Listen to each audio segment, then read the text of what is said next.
इकरा चौधरी जी।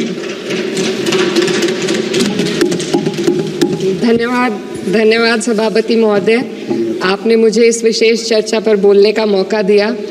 भारत के संविधान के 75वें वर्ष की चर्चा के मौके पर मैं सबसे पहले संविधान बनाने वालों की दूरदृष्टि को सलाम करती हूँ। एक युवा सांसद के तौर पर मैं अपनी उम्मीदों को संविधान के साथ जोड़कर खास तौर पर ये बताना चाहती हूँ कि आज हमारे देश में पिछड़े, दलित, अल्पसंख्यक समुदाय को किस तरह अपने संवैधानिक अधिकारों और आज़ादियों की हिफाजत के लिए हर रोज़ मुश्किलों का सामना करना पड़ रहा है। Doctor B.R. अम्बेडकर के कथन से अपनी बात रखना चाहती हूँ। उन्होंने कहा था, मुझे अपने भारतवर्ष पर फक्र है कि जिसके पास ऐसा संविधान है जो लोकतंत्र, समाजवाद और सेक्युलरिज्म को संजोता है। लेकिन आज ऐसा लगता है जैसे संविधान की किताब तो है पर इसे चलाने वालों का ईमान गुम हो गया है। आज हिंदुस्तान में हर वर्ग को किसी न किसी चुनौती का सामना करना पड़ रहा है, मगर अल्पसंख्यक खासतौर पर मुसलमानों पर जो कहर टूटा है वो किसी से छुपा नहीं है। ये लोग सिर्फ अपने मजहबी पहचान की वजह से निशाने पर हैं। संविधान का अनुच्छेद 15 कहता है कि किसी भी नागरिक के साथ धर्म, जाति या किसी और वजह से भेदभाव नहीं होना चाहिए, लेकिन हकीकत इसके उलट है। हालात इस कदर बिगड़ चुके हैं कि hate speech, mob lynching, bulldozer द्वारा घरों को गिराने की घटनाएं आम हो गई हैं। खास तौर पर उत्तर प्रदेश में, जहां ऐसा लगता है जैसे कानून के नाम पर जंगल राज चल रहा हो। संभल में जो हुआ वो सबके सामने है। पुलिस के संरक्षण में निर्दोष लोगों की हत्या की गई और सरकार ने चुप्पी साध ली। अल्पसंख्यकों पर हिंसा बढ़ती जा रही है, मगर सत्ता में बैठे लोग या तो आंखें मूंदे हुए हैं या फिर इन घटनाओं को बढ़ावा दे रहे हैं। हद तो तब हो जाती है जब न्यायपालिका की बात भी अनसुनी कर दी जाती है। सुप्रीम कोर्ट ने मॉब लिंचिंग पर 11 सूत्रीय निर्देश जारी किए थे। इसमें साफ कहा गया था कि राज्य सरकारें और पुलिस इस तरह की घटनाओं को रोकने और दोषियों पर सख्त कार्रवाई करने के लिए जिम्मेदार हैं, लेकिन आज भी इन निर्देशों पर अमल नहीं हो रहा है।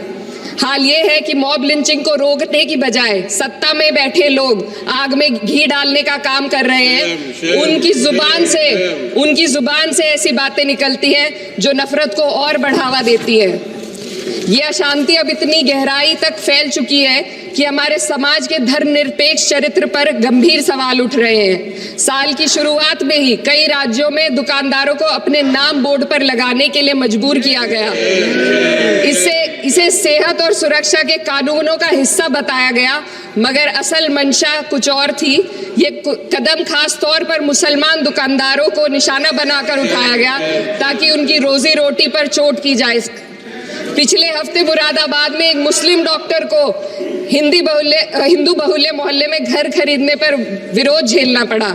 वजह बताई गई कि इससे मोहल्ले की सामाजिक शांति बिगड़ जाएगी। अब आप ही बताइए, क्या ये वजह सही है, जायज है? असल में ये छोटी बड़ी घटना इस बात का सबूत है कि सांप्रदायिकता को बढ़ावा देने वाले बयान और नीतियां हमारे समाज को अंदर से खोखला कर रही है। उत्तर प्रदेश में यति नरसिंहानंद ने बेहद घटिया बयान दिया, लेकिन सरकार इन बयानों पर कोई कार्रवाई नहीं कर रही। हेट स्पीच न केवल जनमानस के विचारों को प्रदूषित करती है, बल्कि इससे अब संवैधानिक पदों पर बैठे लोगों को भी प्रभावित कर दिया है। अभी हाल ही में माननीय उच्च न्यायालय इलाहाबाद के माननीय न्यायाधीश ने ऐसे बयान दिए जिसका संज्ञान खुद सुप्रीम कोर्ट को लेना पड़ा। संविधान के अनुच्छेद 29 और 30 ने अल्पसंख्यकों को उनके मजहबी और सांस्कृतिक हक दिए हैं ताकि वो अपनी पहचान को बचा सके और अपने संस्थान चला सके, लेकिन आज उन्हीं हकों पर हर तरफ से चोट की जा रही है। वक्फ जैसे बिल लाकर उनके धार्मिक अधिकारों को छीनने की कोशिश की जा रही है। आज अल्पसंख्यक समुदाय को संविधान द्वारा दिए गए अपने बुनियादी अधिकार पाने के लिए लंबी लड़ाई लड़नी पड़ रही है। ऐसे कई मामले अदालत ने न्याय देकर संविधान की रक्षा की है, लेकिन अदालती प्रक्रिया में जो समय लगता है उसकी वजह से देश के सामाजिक ताने बाने को भारी नुकसान उठाना पड़ता है। मिसाल के तौर पर इलाहाबाद हाई कोर्ट ने 2 मिनट्स 2004 के मदरसा एक्ट को रद्द कर दिया था, जिससे मदरसों के संचालन पर सवाल उठे। हालांकि सुप्रीम कोर्ट ने बाद में इस फैसले को पलट दिया और एक्ट को वैध करार दिया, लेकिन इस प्रक्रिया में जो समय लगा उसने अल्पसंख्यकों को बेचैनी और संघर्ष के दौर में डाला है। इसी कड़ी में प्लेसेस ऑफ वर्शिप एक्ट 91 भी आता है और कई अन्य अधिकार, उन्हें भी इसी तरह अदालती लड़ाइयों में उलझाया जा रहा है। ये स्थिति न केवल अल्पसंख्यकों के अधिकारों की राह में रुकावट है, बल्कि justice delayed is justice denied जैसी कहावत को सिद्ध करती है।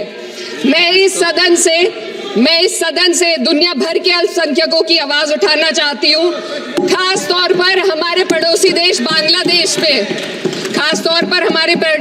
बांग्लादेश में अल्पसंख्यकों के साथ जो हो रहा है वे दिल को गहरे तक चोट पहुंचाने वाला है। उनकी जान माल की हत्या की जा रही है।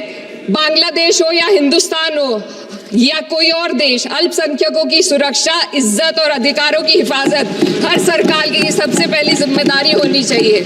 मैं इस सदन से अपने देश के अल्पसंख्यकों के साथ बांग्लादेश के पीड़ित अल्पसंख्यकों की आवाज को एक साथ उठाना चाहती हूँ। ये वक्त की पुकार है कि हम सब मिलकर ये सुनिश्चित करें कि किसी भी इंसान को उसकी पहचान या मजहब के कारण डर कर जीने पर मजबूर ना होना पड़े। जहाँ हक छीने जाते हैं वहाँ अमन खो जाता है। ये बात हर सरकार को समझनी चाहिए। अगर हम सच में अपने संविधान का सम्मान करना चाहते हैं तो हमें नफरत और भेदभाव को खत्म करना होगा। हमें ये दिखाना होगा कि ये मुल्क हर वर्ग, हर जाति, हर धर्म और हर समुदाय का है, और जब तक ऐसा नहीं होगा तब तक संविधान की आत्मा सिसकती रहेगी। सर, अपनी बात को खत्म करते हुए मैं एक शेर अर्ज करना चाहती हूँ। ये दाग दाग उजाला, ये शब गजीदा शहर, वो इंतजार था जिसका, ये वो शहर तो नहीं। लेकिन अगर इस सदन में बैठे हम सभी सदस्य ये ठान ले कि हमें संविधान के मूल्यों को लागू करना है और उसे लागू करने का प्रयास करें, तो वह सुबह जरूर आएगी जिसके लिए लाखों भारतवासियों ने अपने जानों की कुर्बानी दी थी।